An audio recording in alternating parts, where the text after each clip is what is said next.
The DigiPodcast, digital trends in supply chain management. Hello and welcome to our DigiPodcast. I'm Thomas Holzer from the SCM Digi Network with the DigiPodcast, a podcast on digital and innovative topics for procurement in the future. Good advice is expensive, as the saying goes. But does it really have to be?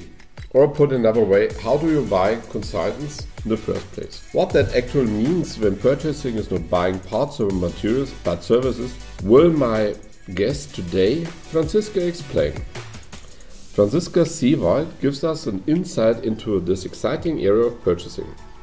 She's the global head of purchasing at Siemens for management consultants such as Boston Consulting or McKinsey or the typical other suspects. So I'm very happy and curious about this episode. Hello Franziska, I'm happy that you're here with us today and you take the time for recording and speaking in English. Hi, thanks for having me. So can you shortly give me and our listeners an overview of what you are doing exactly? How can we imagine your daily work buying consultant services? I can give it a try. To start off, I'd say there's no such thing as an average day. However, the role description will probably be that whenever someone in this company needs a project that is supported by external consultants, the guys in black suits, the guys that come with a high price tag. You mentioned the usual suspects, McKinsey, BCG, but it can also be the second row or the big four companies. Then we step in order to drive up, one, the quality of the project, and B, to bring down the price as far as possible.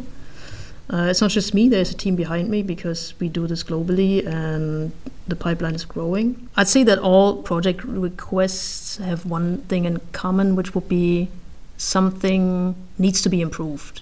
So either cost needs to be brought down or revenue up, or the organization as such needs to change, or a merger or acquisition has to be digested with synergies attached. Whatever the case, then people will call and say, we need someone to help us. Who's it going to be and how much is it going to be? And coming now to the business, when we prepared, we want to talk about a kind of problems. And to be honest, I was one of her problems when I was CPO at Windpower. Because we had a similar track like most of the others. We talked with the one we thought who do it best. And then we asked, Franziska, we have something. How deep are you in the process? And then, check out of the box. She presented 2 or 3 other companies. And at the end, it was the other company who was selected. So the value add was there. Can you tell a little bit, maybe stories from your life within the real business? Sure. I mean, basically all requests should follow a process, but no one likes the word process, so they don't follow it, I guess. So, in a perfect world, there will be a description of the project that you're looking to procure, and then you take that description, go find procurement, and go find a consultant. But it's not always the case.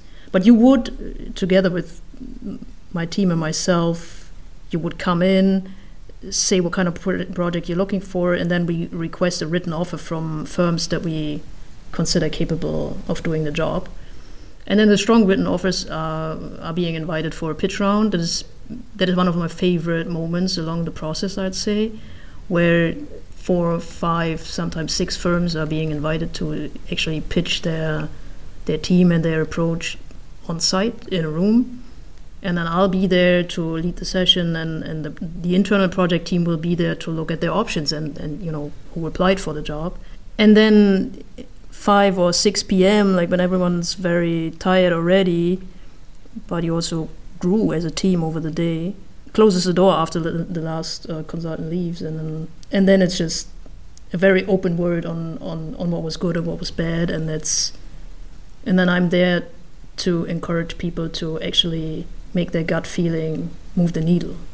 Say, hey, this is a firm that we want to spend time with, and this is actually a firm that we disliked, or this was a bad vibe in the room, and so on and so forth. So it's a very exotic meetings, and I like those days. They're very intense, and the pitch days there's nothing like it for me.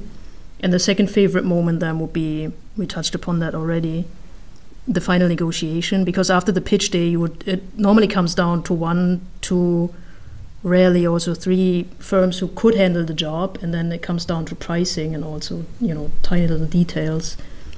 And then I would go and talk to them to come to a final price tag. Sometimes there's no process to begin with. Sometimes people, like you did to some extent when we met one another, run off and then they talk to consultants and they think they got it and they say, yeah, we already brought down the price and it's awesome, look at it. And then we look at it and say, that's rubbish. That's not the best price you can get, and it's not even good quality from what we see on paper, because it's not just money. And that's something I really enjoy, to be the red phone that rings when something went horribly wrong, and then they bring me in and say, come on, fix a situation that we think can't be fixed no more, and then I try go fix it. So, because then you sit down with consultants, you have a very, very honest word behind closed doors, and it's slate clean, and you find a solution, and I really like that. I would bring money to be able to do that as a job, to be honest. What I took away from our discussions is you're not a procurement guy, you're more coaching, consulting guy, and with a little bit of, say, Baywatch inside, so also life-saving. Let's say the positive view.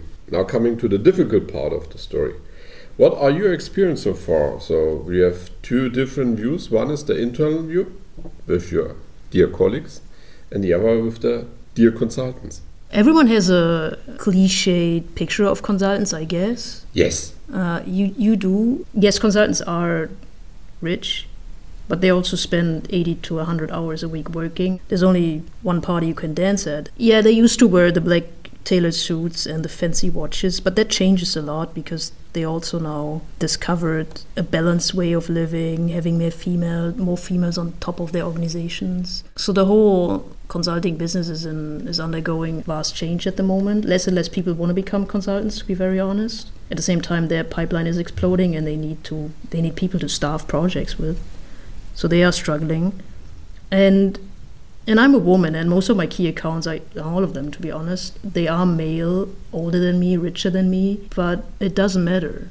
I don't feel like they care. I feel like me being a younger woman, I get away with more things in negotiations. Also, I have to be prepared very well. If you just run in and try to be the funny kid, then they don't take you seriously. That's not enough. So you have to do your homework.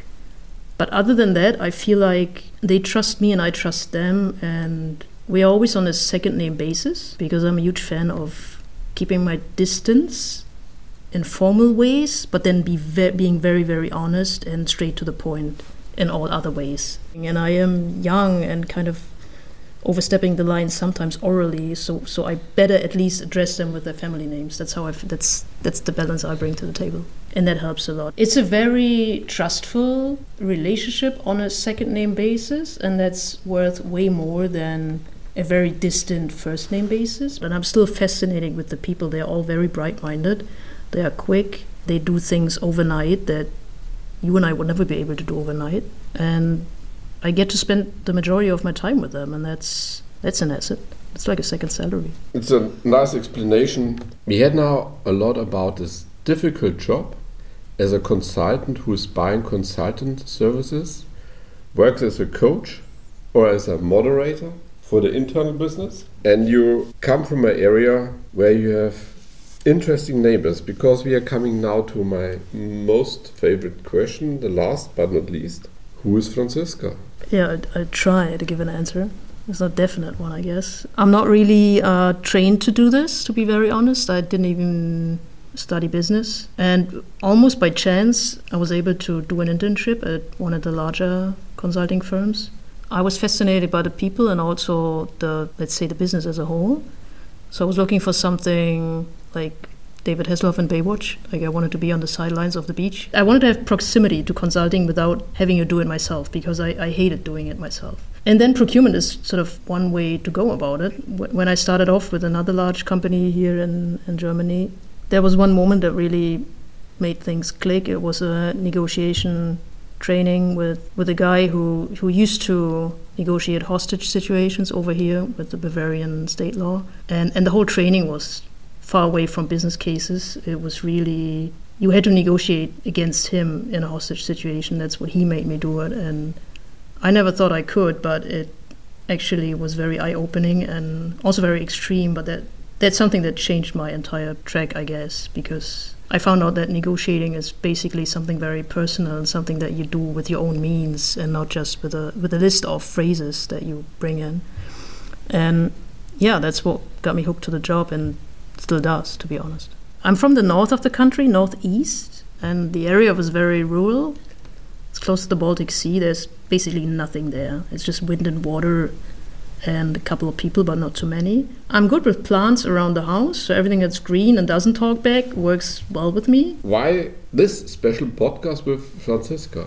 Because we stumbled about something that you are producing your own podcast. Yeah, you laughed at me already because it's not even online yet. Like we had a camera team filming us in the outskirts of Cologne at a bar, and we interviewed a senior partner of one of the large firms, and that bar was really like a gangster bar.